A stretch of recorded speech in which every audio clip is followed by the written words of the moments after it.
कहाँ वेद मंत्र होने चाहिए, कहाँ पर मंत्रों की मर्यादा होनी चाहिए। अब तो उसका स्वरूप ही बहुत विचित्र होता जा रहा है विवाह का।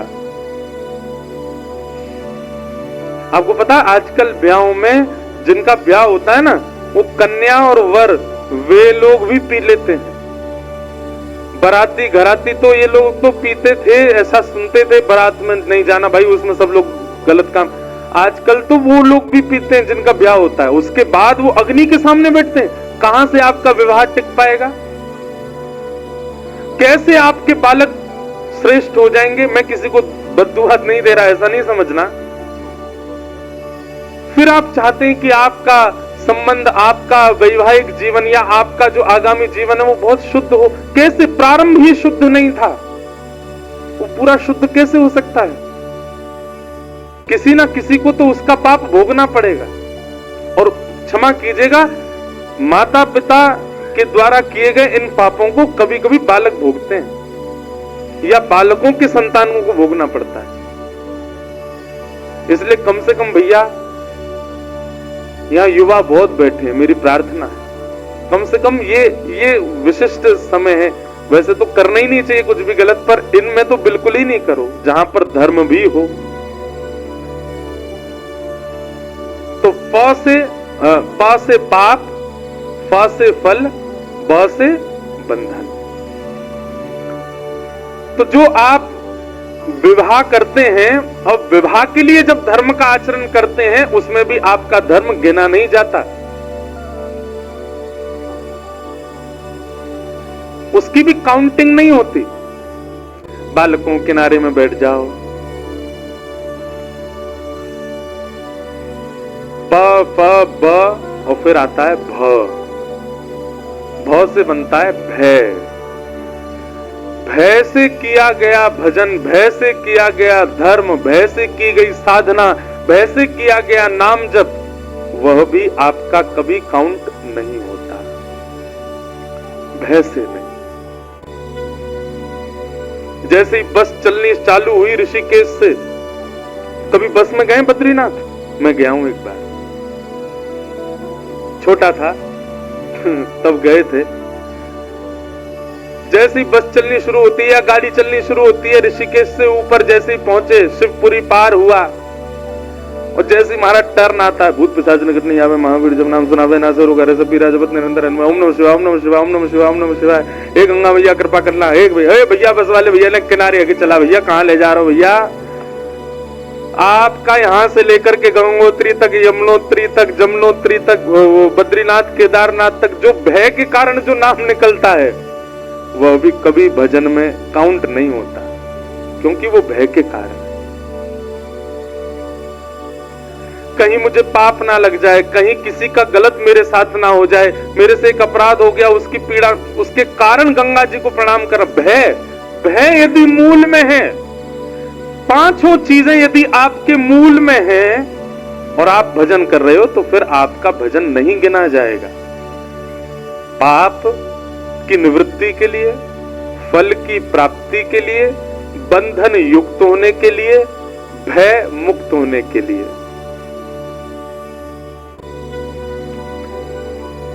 और पांचवा स्थान है म यानी कि मृत्यु। पूरा जीवन निकल गया, लेकिन ठाकुर जी का स्मरण नहीं किया।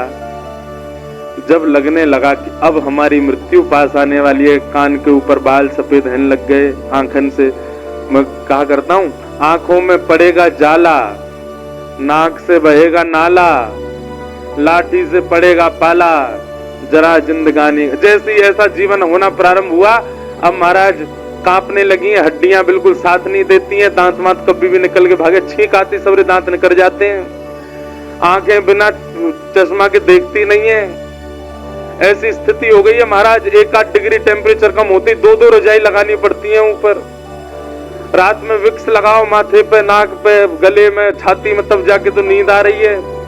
ऐसी स्थिति में फिर भजन जब प्रारंभ होता है, ठाकुर जी कहते हैं पूरी जवानी निकाल दी है, पूरा बाल अवस्था निकाल दी, भजन नहीं किया मेरा। और अब जब रू रू कांपने लग गई है, तो फिर भजो हरि नारायण गोविंद, फिर नारायण को भज रहे हैं, गोविंद को भज रहे हैं, वृंदावन को भज रहे हैं, बद्रीनाथ को भज रहे हैं। जब तन में शक्ति थी, जब आपकी इंद्रियां मजबूत थी, तब तो मनाली प्रिय लग रहा था, हैं? और अब जब पूरी स्थिति खराब हो गई है तो बद्रीनाथ दौड़े आए हो। ठाकुर जी भी कभी कभी जबरदस्ती बीमार करते हैं आपको। अच्छा, एक बात देखी आपने, बद्रीनाथ केदारनाथ का है तो एल्टीट्यूड काफी ऊपर, पर उससे भी ऊपर लोग चले जाते हैं कई जगहों पे, वहां लोगों की बीमार नहीं होते। पर बद्रीनाथ केदारनाथ में आपको ऐसा कोई क्लिनिक हॉस्पिटल नहीं मिलेगा जहां मरीज नहीं भरे पड़े हों। सबकी सांस रुक गई, किसी को हृदय की बीमारी हो गई, किसी के कुछ हो गया, किसी कुछ। क्यों? ये ठाकुर जी दंड देते हैं कभी कभी। क्यों निकाल दिया पूरा जीवन मेरे बिना? वहां तब तो तुमको बहुत कुछ दिख रहा था, और जब सब स्थिति खराब होने लगी तो यहां दौड़े आए हो। अच्छा, ठाकुर जी नहीं दे रहे, ठाकुर जी के जो नीचे के गण है ना, वो नाराज होते हैं, ठाकुर जी नाराज नहीं होते। इसलिए भैया, पाप प फ ब भ म, ये याद रखना, पाप, फल, बंधन, भय और मृत्यु, इन 5 स्थानों में किया गया धर्म, इन 5 भावों में किया गया भजन, इन 5 भावों में किया गया नाम जप, इन 5 उद्देश्यों से भगवत स्मृति जब हम करते हैं, ठाकुर जी उसको कभी गिनते नहीं। वो आपकी काउंट नहीं होती, उससे कोई पुण्य मिलने वाला नहीं है, उससे ठाकुर जी मिलेंगे नहीं आपको। इसलिए कहा, धर्मस्य याप वर्गस्य नार्थोर्थायोपकल्पते, नार्थस्य धर्मैकान्तस्य कामो लाभाय स्मृत। ठाकुर जी का स्मरण तो निष्काम होना चाहिए, अकाम होना चाहिए।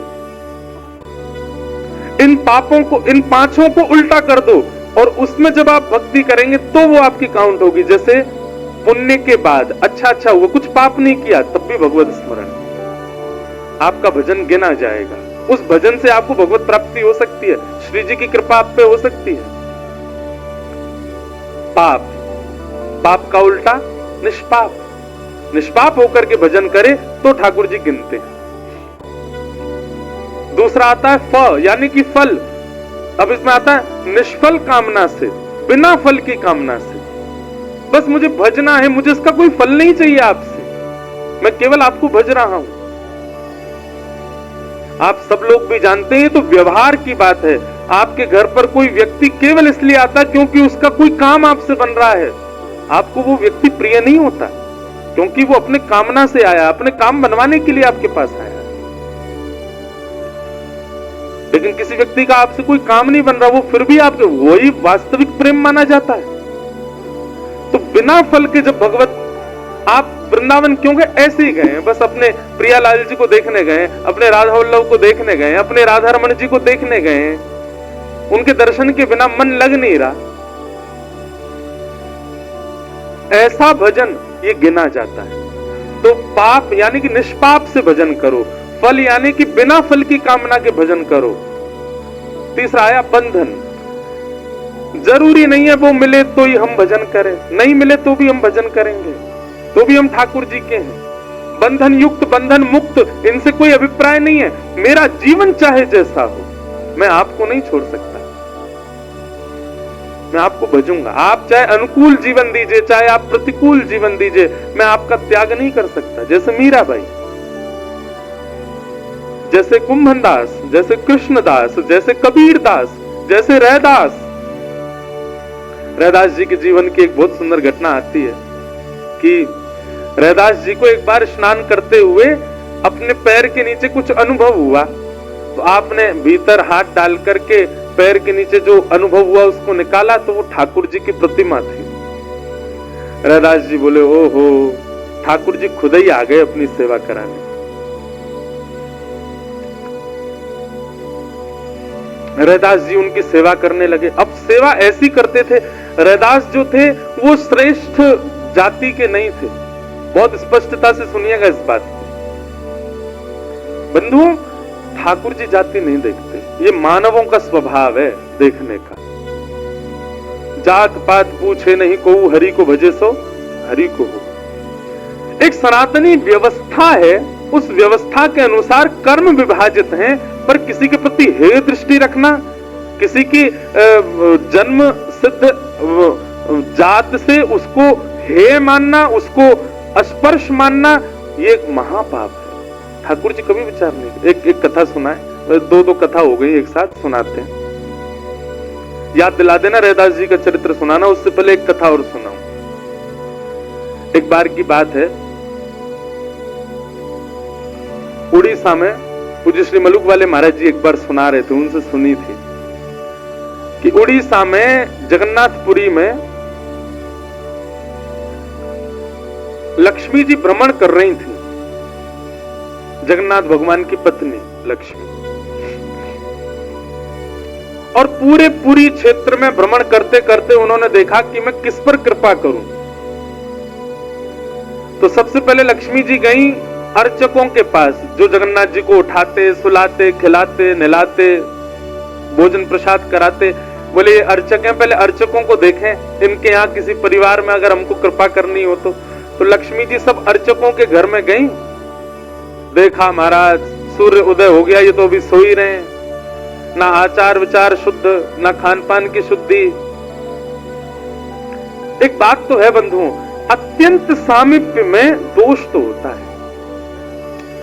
जब किसी वस्तु का बहुत सामीप्य मिल जाता है ना, तो कभी ना कभी उसकी वैल्यू समझ में नहीं आती हमको। ये हम अपने ऊपर भी कह रहे हैं, हम भी लाल जी के बहुत समीप रहते हैं ना, तो कभी कभी ऐसा होता है कि कहीं पर अव्यवस्था होती है, कहीं कथा में गए, वहां थोड़ी सी अव्यवस्था है, लाल जी के अनुकूल नहीं है। जैसे कि लाल जी को देसी गैया का दूध ही आता है, जर्सी का नहीं आएगा, बाजार का नहीं आएगा। पर कई जगह ऐसे लोग हैं कथा कराने वाले, वो नहीं करते व्यवस्था, या व्यवस्था में कई बार होती भी नहीं।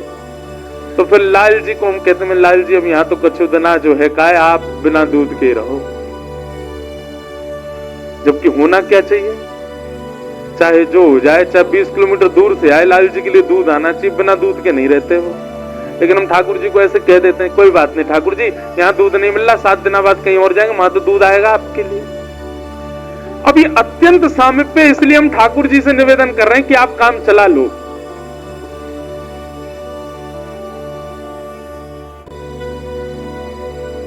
महाराज, जब नया नया ब्याह होता है ना घर की लाली का, तो दामाद जी पहली बार जब घर आते हो, दामाद जी को डिमांड कर दें कि ये मिठाई खानी है, तो सारे जितने घर के साले होते हैं, घर के बड़े, वो 50 किलोमीटर भागते हैं, जीजा जी के लिए लेके आना है, उन्होंने मांगा है।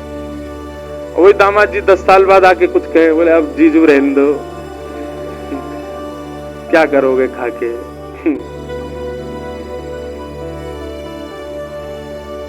या फिर पहले ही फोन कर देते हैं, आप आएंगे, वो रास्ते में ही पड़ेगी दुकान, खुद ही लिया ना।